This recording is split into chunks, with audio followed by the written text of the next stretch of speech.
मछारी बाजार बस्ती।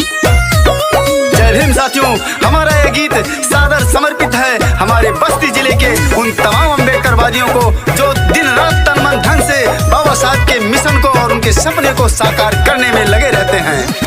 बड़ बड़ बहुत कहानी बा, बस्ती जिला बड़ा नामी बा, बड़ बड़ बहुत कहानी बा, बस्ती जिला बड़ा नामी बा। भीम नाम का दीवाना ही हवा कईयों हजार है, यारन के बड़ यार है, मुश्किल में तैयार है।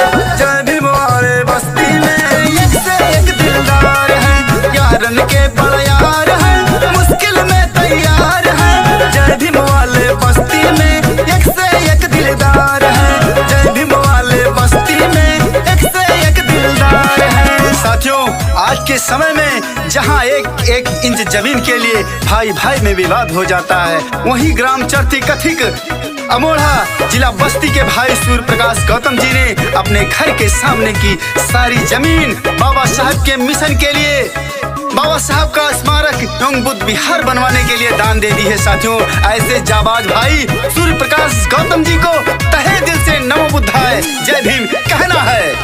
ठानी ले जय भीम वाले कभी न हारे हैं, इनके मिशनवा में तना मानवारे हैं, इनके मिशनवा में तना मानवारे लगे। सबसे अलग बात इनके कमावा समझवा में नेक, जना माने भीम जी के मनाई बेकार है, मनाई बेकार है। यारन के बड़ यार है, मुश्किल में तैयार है। जय भीम वाले बस्ती में एक से एक दिलदार है, यारन के बड़ यार है, मुश्किल में तैयार है। जय भीम वाले बस्ती में एक से एक दिलदार है, जय भीम वाले बस्ती में एक से एक दिलदार है। साथियों, हमारे बस्ती जिले में कुछ ऐसे जाबाज भीम अनुयायी हैं जो पूरे तन मन धन से हमारे समाज का सहयोग करते हैं। साथियों, जिसमें डॉक्टर विनोद कुमार गौतम जी,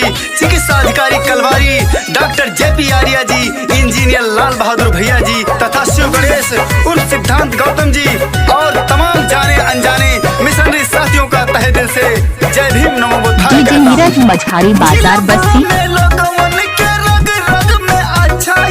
निर्धन गरीबन के करले भलाई,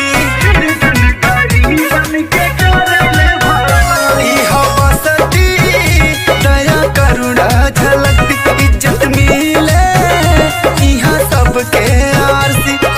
बट धन्यवाद जेकर उत्तम विचार है, उत्तम विचार है। यारन के बड़ यार है, शिव गणेश तैयार है।